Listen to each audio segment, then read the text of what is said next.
Disrupt You by Jay Samit. This book is for all those who seek to disrupt the status quo with big ideas. So basically, us. The author begins by talking about something he likes to call, and I love this, self-disruption. I analyzed all the pieces that came together to form my identity. I began to define what unique experiences and knowledge I had that set me apart from my peers. I thought about the way I made my decisions, how I processed and responded to information, how I approached problems. I thought about the way I presented myself to the world and how I communicated my abilities to potential business partners and clients. And I thought about how I was spending my time and energy. That cuts so deep into the past year and a half of my life. I don't know about you. What I love most about this book is the use of self-disruption, self-improvement in order to make world and business improvements. It's where innovation and personal growth and smashing that like button in case you haven't already for the YouTube algorithm, and it helps with SEO and ranking and all this other stuff, and I really appreciate it.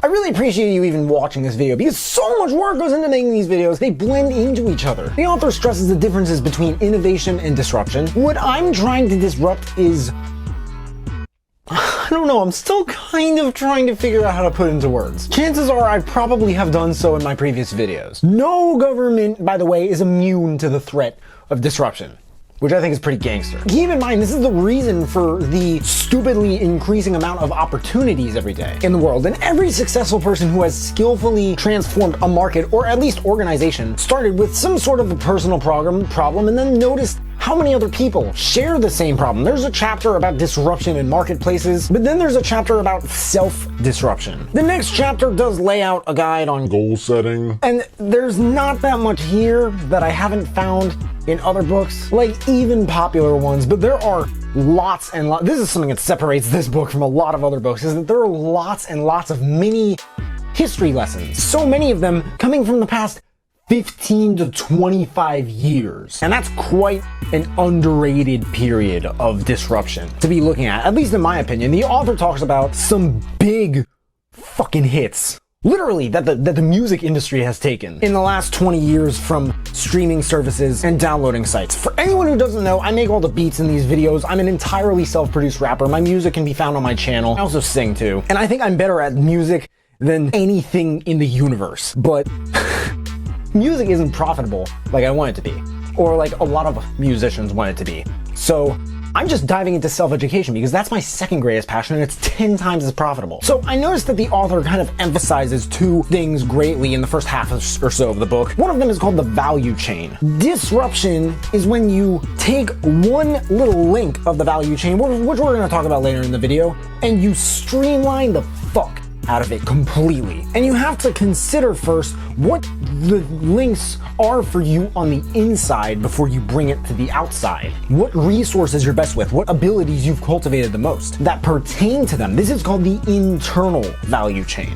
This book is kind of like a DIY guide to success in the industrial, fuck am I on, information age, but like from the inside out. There's no fluff, there's no bullshit other than, I don't want to call that one chapter bullshit, but other than just like any sort of like motivational stuff that you see. But honestly, I feel like everybody needs to hear those. Positive thoughts are never a negative thing to have, ever, in my opinion. Yes, even at a funeral. The other thing the author stresses is intrapreneurship, is what he calls it. Starting new things from within an already existing company. Sounds pretty interesting. Or I guess, interesting.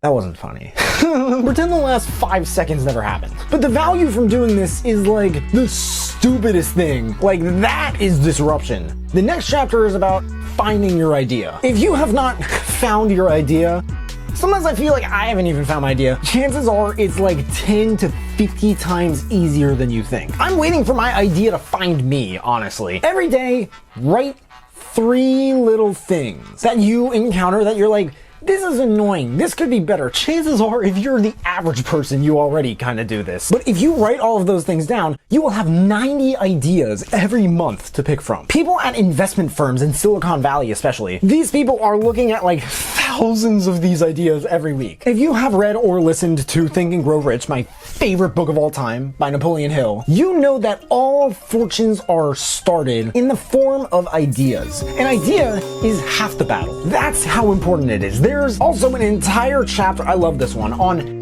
how and why to change your plans and, kind of pivot your energies. It's literally called Pivot Your Energies. Now, something that pisses me off a little is when people don't follow this advice that the author gives in this chapter. Just as Jesus had his apostles, you have to find a dozen customers who are in your targeted demographic and bounce your ideas off them.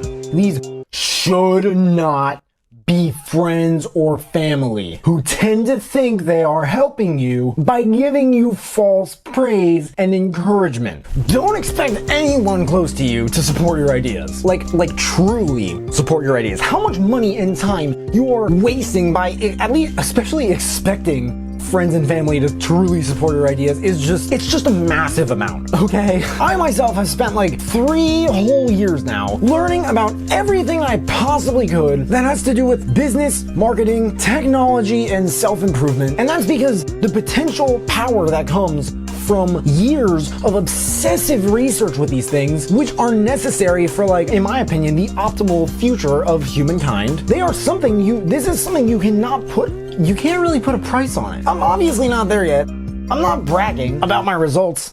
I guess I'm bragging about my approach, and I'm still improving, and I'm still looking at, the internal value chain. The author talks about how, through his experience, and the experience of many other people, how to disrupt, each little link of the chain. The value chain links are fascinating. If you want to know about them individually, those are in the book. Here is the chain. Link 1 is research and development. Link 2 is design. Link 3 is production. Link 4 is marketing and sales. Link 5 is distribution, and I guess capital is link 6. If you can find a way to streamline any of these, you're gonna kill it, because the opportunity is endless if you can take advantage of it. However, that is a problem I have with the information age. I may have an insight video sometime in the next maybe year or so about how disruption can be a wonderful thing, but also a horrifying thing at the same time. Because think about it, you're doing one thing, and then all these different distractions take you into the other, and you waste so much time and money and energy. And I'm saying this from experience, but I've also heard that so many other people have suffered from doing this. It's dabbling. You're killing yourself. It's horrifying. And this is the importance of developing and learning to control your mind in the 21st century. This is the importance of your personal growth, catching up on your skills with technology and business. Because those other last two I mentioned are in the air everywhere, or at least in America. And it's only going from here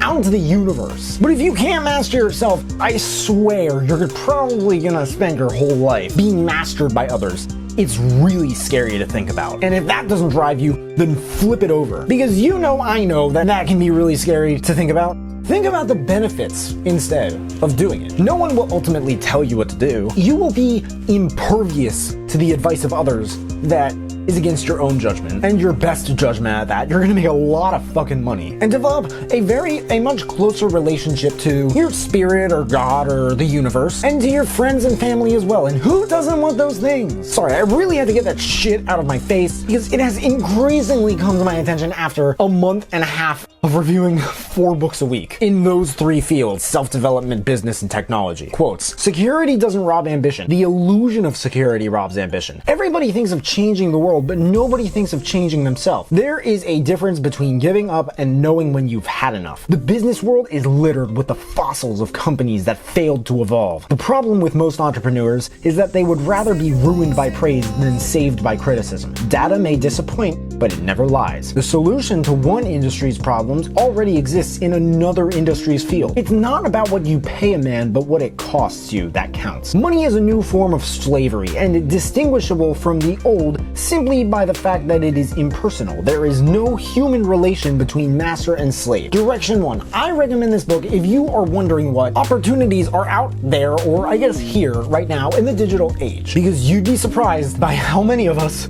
have no idea whatsoever. Napoleon Hill says, again, in my favorite book of all time, Think and Grow Rich, most people cannot see themselves as others see them. You may be one who cannot. Direction 2.